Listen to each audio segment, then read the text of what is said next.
नमस्कार, मैं हूं Diksha Ahlawat, senior dietitian and health educator.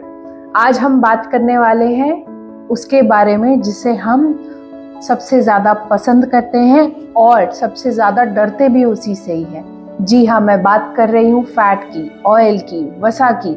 क्यों हमें डीप फ्राइड ऑयली खाना इतना अच्छा लगता है? क्यों हमें जिस सब्जी में हमने ज़्यादा ऑयल का तड़का दिया है, घी का तड़का दिया है, हमें वो ज़्यादा टेस्टी क्यों लगती है?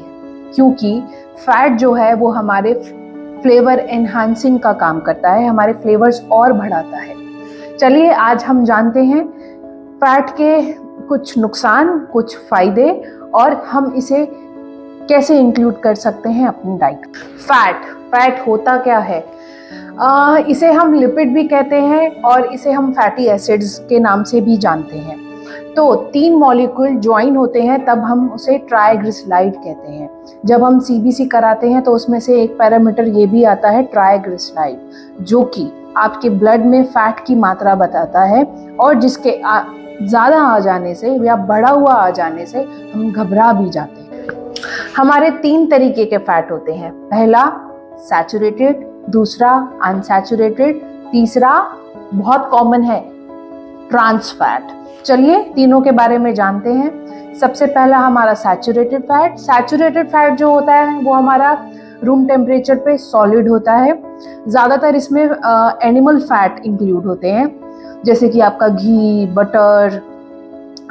इसमें कुछ प्लांट फैट भी इंक्लूड होता है, जैसे कि आपका coconut oil and palm oil.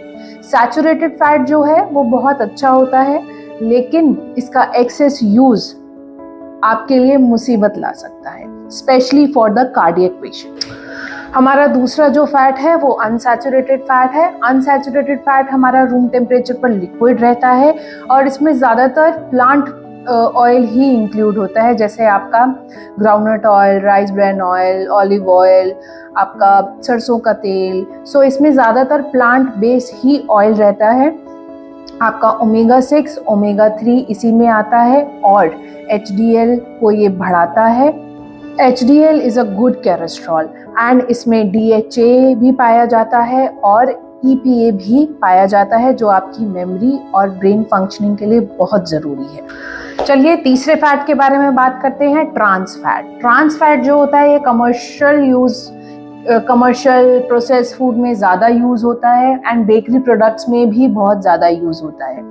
ये सेमी सॉलिड होता है, लाइक ना ज़्यादा सॉलिड ना ज़्यादा liquid, semi solid kind of thing. And ये बहुत चीप होता है, इसकी वजह से इसका इंडस्ट्रियल यूज़ बहुत ज़्यादा होता है। Trans fat is not for good for health, इसलिए इसका इस्तेमाल कम से कम करना चाहिए क्योंकि ये आर्टिफिशियल केमिकल से प्रोसेस्ड होता है। So why fat is so important in your diet? Fat क्यों ज़रूरी है आपके लिए? फैट इसलिए ज़रूरी है क्योंकि कुछ हमारे विटामिन मिनरल्स ऐसे होते हैं जो सिर्फ फैट सॉल्युबल होते हैं, जैसे कि आपका विटामिन ए, विटामिन के, विटामिन ई, विटामिन डी। ये सब फैट सॉल्युबल है। अगर आपकी डाइट में फैट नहीं है तो ये आपकी बॉडी में एब्जॉर्ब होंगे ही नहीं। Body will not accept these vitamins from the diet. So please मैं रिक्वेस्ट करना चाहूँगी कि थोड़ा बहुत फैट, गुड फैट अपनी डाइट में इंक्लूड करिए। मैं आपको बताती हूँ कैसे फैट आप अपनी डाइट में इंक्लूड कर सकते हैं। नेक्स्ट, फैट आपकी स्किन हेल्थ के लिए बहुत ज़रूरी होता है, बोन हेल्थ के लिए बहुत ज़रूरी होता है, मसल स्ट्रेंथ के लिए बहुत ज़रूरी होता है।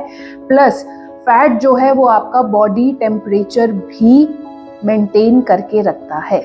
बात करते हैं अब हमें कितनी मात्रा में फैट अपनी डाइट में रखना है। देखिए आजकल हम सभी सेडेंटरी वर्क स्टाइल में हैं, सो उसके अकॉर्डिंग मैं बताना चाहूँगी 3 टीस्पून अनसैचुरेटेड फैट। हाँ जी, आपके जितने भी ऑयल्स हैं वो आप 3 चम्मच ही इस्तेमाल करेंगे and your saturated fat should be 2 teaspoon on daily basis. अगर आप स्पेशली कार्डियक पेशेंट है तो 1 से 2 चम्मच ही सैचुरेटेड फैट का इस्तेमाल डाइट में करेंगे। हाँ, कोई यंग है, यंग बच्चे हैं तो वो 3 से 4 चम्मच देसी घी, कोकोनट ऑयल, बटर, इन सब के लिए अप्रोच कर सकते हैं। But if you are trying to weight lose, if you are want to maintain your cardiac health, heart health तो प्लीज़ 2 चम्मच से ज़्यादा सैचुरेटेड फैट इस्तेमाल नहीं कीजिएगा। हम बात करेंगे अब ऑयल कैसे आप अपनी डाइट में इंक्लूड कर सकते हैं। अगर आप अनसैचुरेटेड फैट अपनी डाइट में यूज़ करना चाहते हैं तो मैं सिर्फ एक ही सलाह देना चाहूँगी, please kindly stick to your traditional oil. Traditional oil हमारे क्या होते हैं, लाइक साउथ का जो ट्रेडिशनल ऑयल फैट है वो कोकोनट ऑयल है। नॉर्थ इंडिया का हम देखें तो हम ज़्यादातर सरसों का तेल, सेसमे ऑयल, फ्लैक्सीड ऑयल, मूंगफली का तेल, राइस ब्रान ऑयल, सब्जियों का ऑयल, सनफ्लावर ऑयल, ये ऑयल आप यूज़ करिए। Kindly olive oil, canola oil को अप्रोच करने की ज़रूरत नहीं है। They are not meant for Indian cooking. Brand चाहे कितना भी आपको समझा ले कि हमने इसको मॉडिफाई कर दिया है, ये कर दिया है, वो कर दिया है, मगर इंडियन कुकिंग जो होती है वो हाई टेम्परेचर पर होती है और ऑलिव ऑयल का स्मोकिंग पॉइंट इतना नहीं होता है। So kindly stick to your traditional oil and अपने ऑयल्स को बदल बदल के इस्तेमाल करिएगा। ये स्ट्रैटेजी भी ले सकते हैं आप, 2 ऑयल रखिए अपने पास। लंच किसी और ऑयल से बना रहे हैं तो डिनर किसी ऑयल से बना रहे हैं। सो रोटेशन वाइज, क्योंकि कोई भी एक सीड अपने आप में कंप्लीट नहीं होता है, हर एक की न्यूट्रिशनल वैल्यू अलग है, किसी में ओमेगा 3 है, किसी में ओमेगा 6 है। तो अगर आप सारे बेनिफिट चाहते हैं, रोटेशन वाइज बदलते रहिए ताकि आपको सारे फैटी एसिड्स मिल सके। आजकल ट्रेंड में कोल्ड प्रेस ऑयल है। कोल्ड प्रेस ऑयल का बेस्ट तरीका क्या है, कोल्ड प्रेस ऑयल को कच्चा खाना चाहिए या सैलेड ड्रेसिंग में खाना चाहिए। आप इसको पकाएंगे तो इनका स्मोकिंग पॉइंट इतना नहीं होता है, तो ये अगेन ट्रांस फैट में कन्वर्ट होंगे।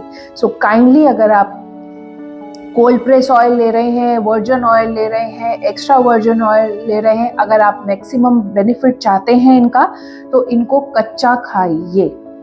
नमस्कार, धन्यवाद। अगर आपको वीडियो पसंद आई हो तो प्लीज़ लाइक करिएगा, शेयर कीजिएगा और अपना ध्यान रखिए।